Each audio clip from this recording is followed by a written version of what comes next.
La palabra shtetl remite a un antiguo poblado judío de Europa Oriental. Formó parte de la diáspora, por la que mi pueblo se extendió por todo el mundo. Las alegrías, las costumbres y los traumas de esos asentamientos se transmitieron de generación en generación. Acompáñenme a descubrir esas pequeñas aldeas en la Buenos Aires contemporánea. ¿Cómo se imprimieron las huellas de los diversos judaísmos en esta gran ciudad? Mi nombre es Ezequiel Sidig y esto es A Big Shtetl.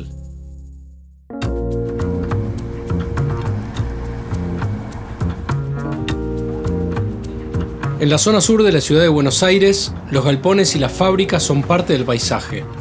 La cultura judía tiene un pasado estrechamente relacionado con la lucha por los derechos laborales y los sindicatos. Camino a la Plaza Martín Fierro, donde hoy se encuentran los restos de los talleres metalúrgicos Bacena. Este fue el escenario en el que comenzó una huelga que luego sería la excusa para llevar adelante lo que es considerado el primer y único pogrom de la historia judía en América Latina. El periodista e historiador Gabriel Lerman nos aclara el panorama. Estamos acá por un suceso que ocurrió hace 102 años. Este muro, que es lo que queda, digamos, testimonia lo que eran los grandes talleres Bacena, que en esa época era la principal metalúrgica de Sudamérica. Acá se desarrolló desde diciembre del 18 una huelga. En su petitorio reclamaban la reducción de la jornada de trabajo de 11 a 8 horas y el descanso dominical. Y hacia enero, creciendo el calor, etc., hay un episodio, el 7 de enero, con un enfrentamiento con la policía en la puerta, donde mueren 4 obreros y activistas que estaban apoyados en esa época por la Fora y por un sector del socialismo también. Hasta ahora, digamos, nada que tenga que ver con los judíos. Hasta ahí los judíos no necesariamente entran, no es importante. Pero digamos, claro, empieza el 7 de enero, pero sigue. Sí. Porque se habla de la semana trágica. Claro. En el cortejo fúnebre de esos 4 obreros, digamos, se empieza a agregar un montón de gente que va apoyando, que va de curiosidad, pero también con cierta simpatía, frente al hecho, digamos, de lo que había pasado, que ahí ya se convierte en una noticia. Ya por la zona de Corrientes y Pueyrredón, ahí se produce una represión fuerte. Hay un cierre de comercios prácticamente espontáneo. El gobierno, pero sobre todo la oligarquía, los sectores dominantes, los ligados a los dueños de la empresa, ven que la ciudad está paralizada y que no hay manera de retornar al orden. Y en el centro naval se produce una reunión de una especie de comité de recuperación del orden, donde convocan literalmente a 500 jóvenes, niños bien ricos de la ciudad, donde les dan armas, 500 Colt, revólveres, para salir a la calle a recuperar la ciudad. O sea, paramilitares. Paramilitares, ¿no? Exactamente. Ahí nace la Liga Patriótica. Se le llama Guardia Cívico, Guardias Blancas. ¿Pero cómo se vincula la Liga Patriótica a la historia judía de Buenos Aires? Claro, porque en esa recuperación de la calle hay una orden clara de salir a matar judíos y se estima por varios testimonios, incluso de los propios jefes de policía, que hay cerca de 1000 víctimas. Que no tenían nada que ver con la huelga. Que no tenían que ver con la huelga. Ese es el saldo de lo que se conoce como el pogrom. ¿Qué sucede esa noche? Hay saqueos en la calle, hay violaciones a mujeres, hay historias que cuentan que en los meses siguientes hubo un récord de abortos en la comunidad judía. Esto está contado por distintos médicos. Esto lo ha descrito muchos historiadores y vamos al personaje que a nosotros por ahí nos interesa, que es Pini Val. Periodista judío, carpintero, sí, de izquierda. Él escribe Koshmar 10 años después de estos episodios, en el año 29, donde hace un relato personal de lo que él vivió esos días. ¿Qué es Koshmar? Koshmar es pesadilla, en yiddish. Es cuando se acrecienta la represión, la policía lo agarran acusándolo, lo detiene la policía acusándolo de ser el instigador y el presidente de un soviet, que por supuesto no lo era. Lo tienen toda esa semana, lo torturan, esto lo cuenta en el libro. El libro, claro. Lo escribe, imaginamos, durante varios años, pero lo publica recién en el año 29 en Die Presse. Koshmar es un gran libro, es sumamente importante, porque nosotros los judíos argentinos tenemos No uno, no es solo la AMIA o el atentado a la embajada, que fueron horrorosos y lamentablemente siguen impunes, pero a mí me parece que hay dos sumamente complejos y que atraviesan nuestra comunidad, que son el pogrón de la Semana Trágica y que son los desaparecidos judíos de la dictadura. Esta autopista se llama de Lepiane, que es militar que estuvo a cargo de la represión durante la Semana Trágica. Esta autopista debería llamarse Piñeval. ¿Pudieras decir qué te constituye como judío? Creo que me identifico sobre todo con ese judío emancipador, ese judaísmo libertario, de izquierda, comunista, humanista también, porque me parece que ahí no es solo una cuestión de partidos, sino que es pensar la humanidad. Me duele mucho cuando el judío está involucrado en procesos de victimario, es complejo, muy complejo, sí.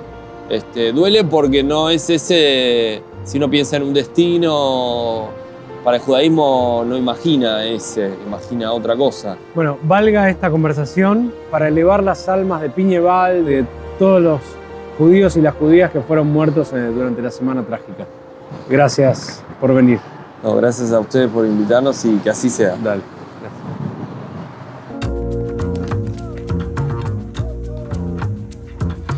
Al borde del riachuelo, todos los puentes cumplen la misma función: conectar la ciudad de Buenos Aires con el conurbano. Son muchos y ninguno se parece al puente de Brooklyn. Ahora, esto no será New York, pero sí tenemos algo en común con la Gran Manzana y las películas de Woody Allen. Una superpoblación de psicoanalistas judíos. Isabel Steinberg conjuga algunos conceptos arquetípicos. Es judía, es de izquierda y, por supuesto, psicoanalista.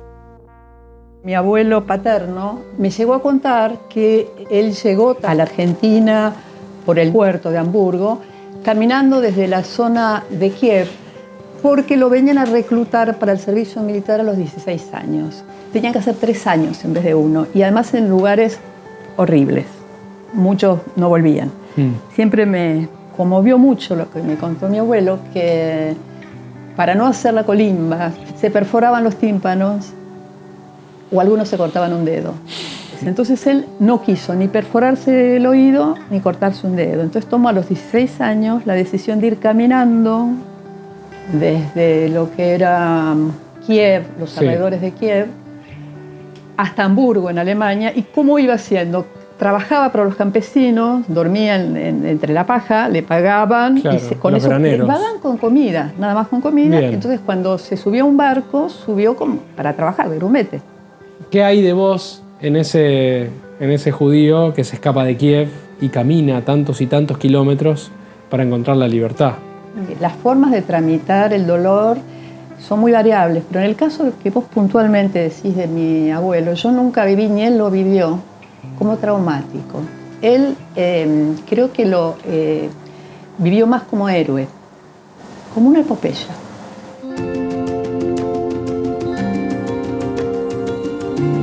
Yo me entero que soy judía por los chiquitos de la escuela del Estado que me hacen una ronda alrededor y que me dicen que yo había matado a Cristo. Entonces yo llego a mi casa y le pregunto a mis viejos, ¿qué es eso? Entonces mi viejo me dijo, no, eso es antisemitismo.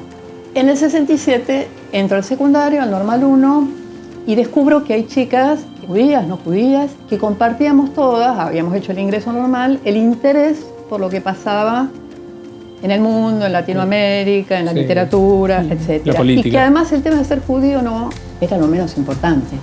Una amiga me dice, bueno, vamos a un lugar donde haya gente judía que sepa un poco de lo que está pasando en Medio Oriente. Empecemos en un grupo que se llamaba Baderech, que significa en castellano en el camino.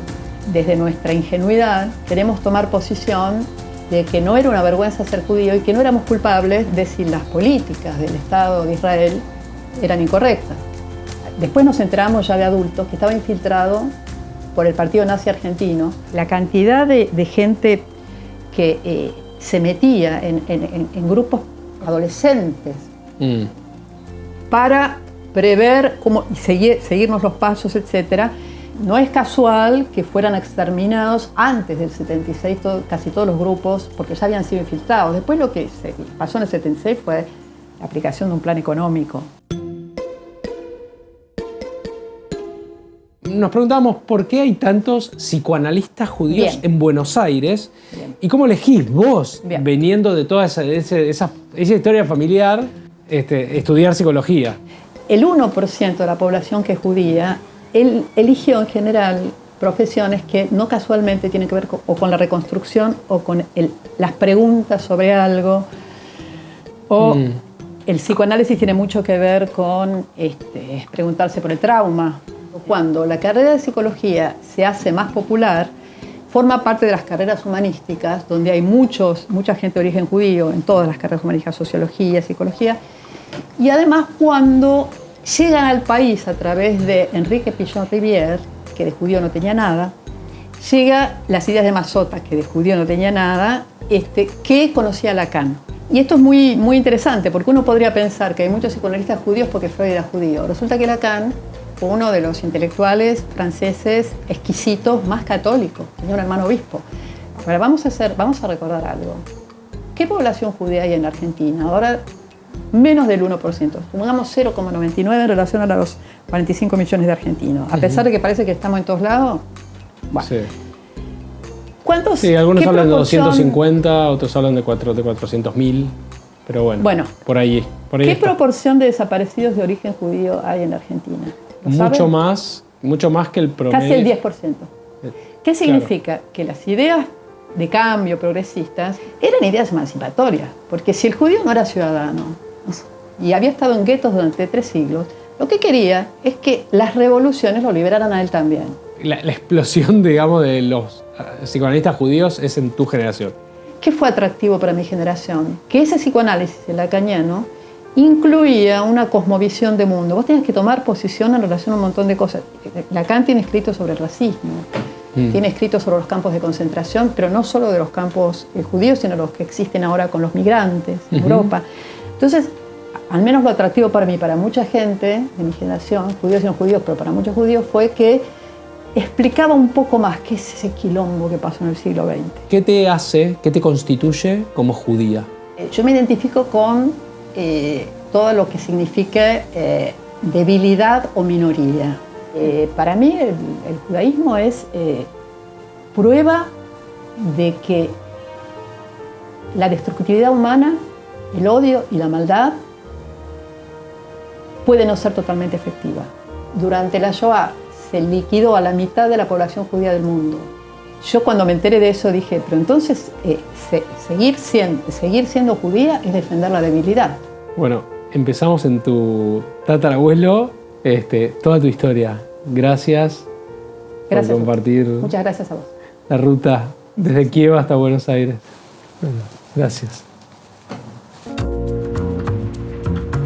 Se dice que todos los judíos llegados desde Damasco, Siria, vivían al sur de la ciudad a ambos lados de la avenida Patricios. Ya por el 1900 la comunidad creció y tanto los edificios religiosos como culturales no tardaron en aparecer. En la calle Magallanes me encuentro con una curiosidad. Un templo que fue construido en 1907. Paradójicamente acá rezaron los primeros inmigrantes judíos europeos que tuvo la ciudad. Eran de la comunidad ashkenazí, que se asentó originalmente en La Boca y en Barracas. Pero a lo largo del siglo pasado, esa inmigración se desplazó a otros barrios y el templo fue perdiendo adeptos, hasta que cerró en 1994, cuando fue ocupado ilegalmente. En 2019, gracias a gente como el rabino Schneor Mizrahi y el ingeniero Leandro Olstein, el templo fue recuperado y comenzó su restauración. ¿Cómo participaste vos de la recuperación de este templo? El Rab Schneor Mizrahi me convocó. La situación era una situación de usurpación, pero era un boliche. Y también sabíamos que también había figuras de Hitler dando vueltas, vestido de rabino. No era sencillo porque se conjugaba una persona que era un ocupa con todo lo que significa eso y al mismo tiempo un tipo que era un antisemita. Empezamos todo el proceso con la fiscalía y el día del desalojo, vinimos algunas personas.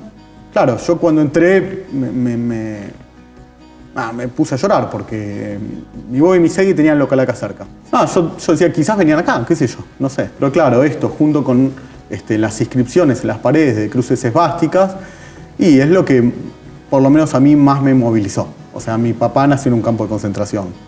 ¿Tu papá? Mi papá. Mi papá nació en en lo que fue un campo de concentración, un campo de desplazados, en Bergen-Belsen.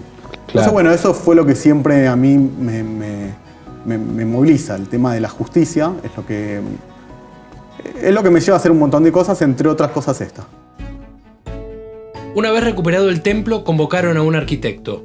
Su familia rezaba aquí cuando la comunidad aún funcionaba. Hoy es él, Hugo Salama, quien rinde homenaje a la historia llevando a cabo su tarea ad honorem. ¿Por qué pensás, digamos, que en los 90 este templo fue, digamos, como abandonado, dejado? Creo que a partir de la década del 60 empezó la decadencia en general de todas las comunidades. Me acuerdo el Templo de Libertad quedó vacío. Libertad era como la sinagoga conservadora, Sí, claro. ortodoxa, conservadora más importante de la comunidad que nací en Buenos Aires, y la gente se fue a Betel, la gente se fue con Marshall Mayer, la gente se iba a Belgrano, se iba del centro, a una desurbanización, con lo cual esta comunidad fue desapareciendo.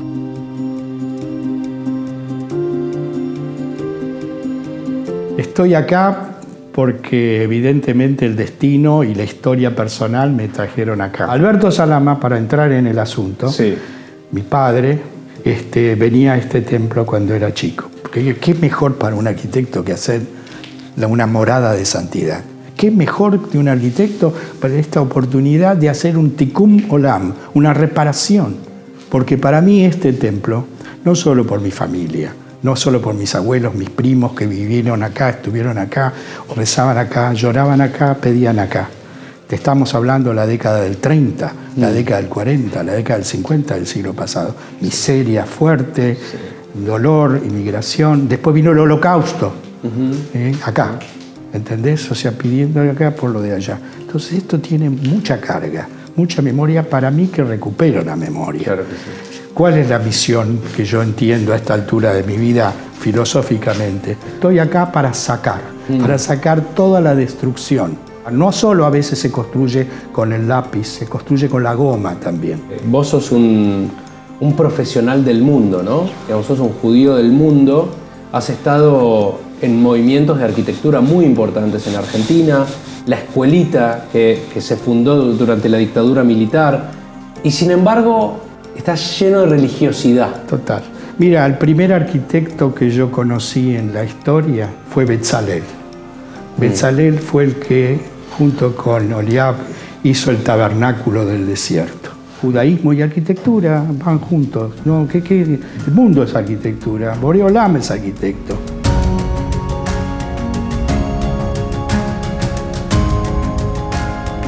¿Me querés contar qué vas a hacer? Todo lo que yo pueda, todos los elementos arquitectónicos y litúrgicos que yo pueda mantener y reparar, vamos a hacer un tikkun profundo que sea lo mejor posible. Y después vamos a hacer una operación nueva sobre el patio, donde la planta baja libre, cuyos muros no se pueden tocar porque son de adobes. Vamos a hacer una estructura interna, como un edificio adentro de otro edificio.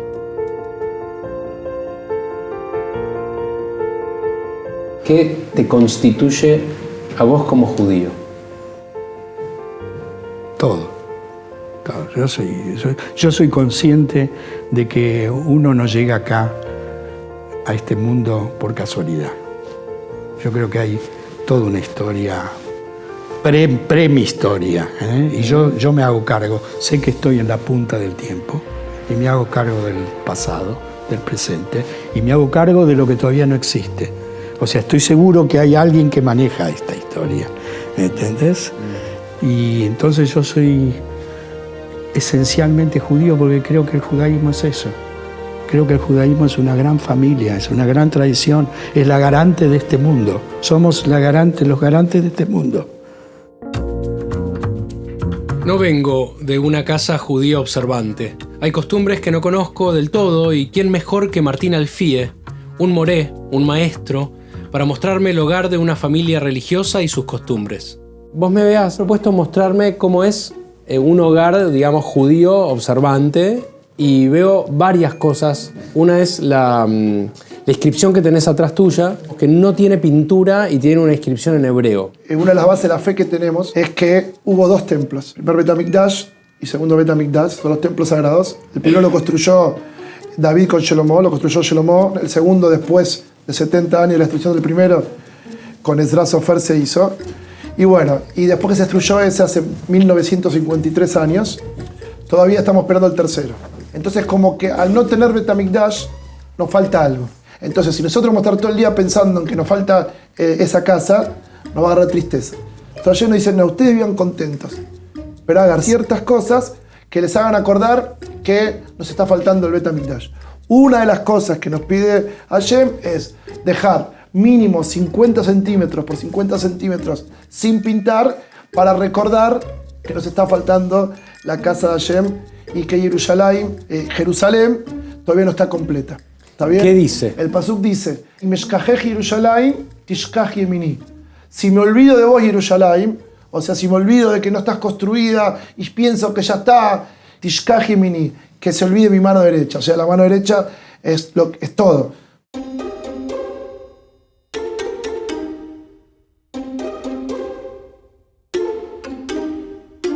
En cada puerta de una casa judía, una mezuzá. Es uno de los 613 preceptos que trae la Torah.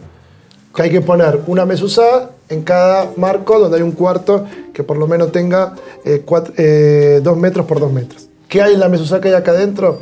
Está escrito la Shema, que es una de las partes de la Torah principales, con los nombres de Hashem. Shema es Shema Israel. Todo, Shema Israel, Hashem Elokeinu, Hashem Echad, y después ¿Qué toda significa? la parte, escucha Israel, Dios es nuestro Dios, Dios es único.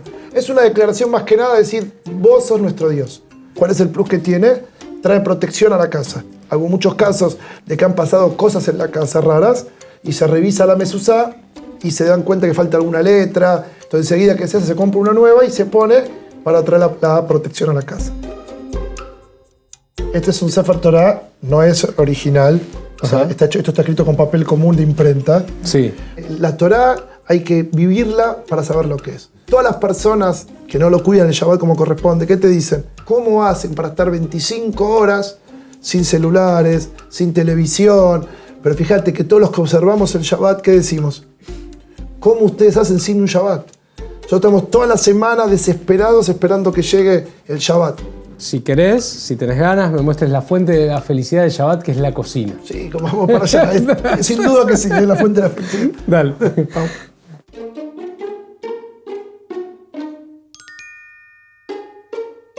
¿Por qué 2 cocinas? Dentro de las leyes que tenemos en la Torah, una de las leyes dice que no se puede comer alimentos de carne con alimentos de leche. No vas a cocinar al chivito con la leche de su madre. 3 veces lo dice la Torah. Una para enseñarte que no se puede comer carne y leche. Una para enseñarte que no se puede tener provecho de la carne y leche.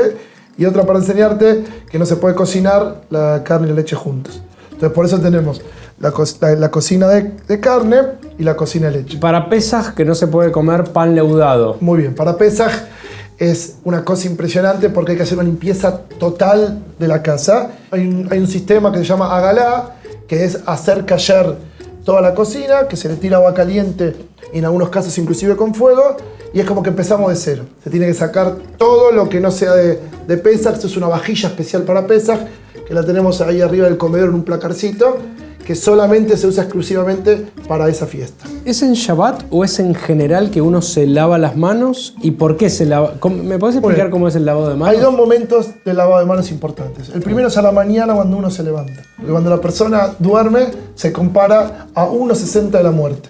El alma va a rendir cuentas de lo que hicimos en el día y baja después. El cuerpo le adquiere una impureza y por medio del lavado de manos, ahí sacamos la impureza. Con este jarro. Con este jarro. Y la segunda es cuando uno va a comer pan. Pan que es amotzi, que es agua y harina y levadura, nada más. Porque otro pan, ¿cómo sería? Si tendría jugo o tendría alguna otra cosa, sería mesonot. Si yo quiero comer este, tengo que realizar la netilá. Si yo quiero comer este, no tengo que realizar la netilá. ¿Y la netilá es? Es 1, 2, 3 de una mano, 1, 2, 3 de otra mano. Baruch atah Adonai Eloheinu melech haolam, asher kitshanu b'mitzvotav v'tzivanu al netilat yadayim. Sin hablar, agarrar el pan y decir Baruch atah. Baruch atah Adonai, Eloheinu melech haolam, Amotzi, Lechem, Minaretz. Ahí está. Y después de comerlo se hizo una verajá posterior, que se llama Birkat Hamazon.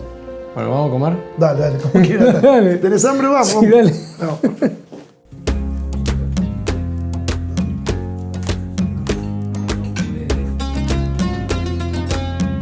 Se me hizo tarde y qué mejor plan que quedarme a comer bien acompañado. Me merezco un descanso. El barrio de Flores es nuestro próximo destino. Cosmopolita, ecléctico y con un ritmo de vida frenético no apto para cardíacos. Y 1, 2, 3, y 1, 2, 3, y 1, 2, 3, y muy bien. Tenemos un muy buen bailarín. Bueno, esto es todo el corazón de donde se expande toda la ropa y toda la moda hacia todo el país. Y a veces hasta países limítrofes. Cada vez estoy cuidando un poco más eso que me resulta, para mí, a dónde pertenezco.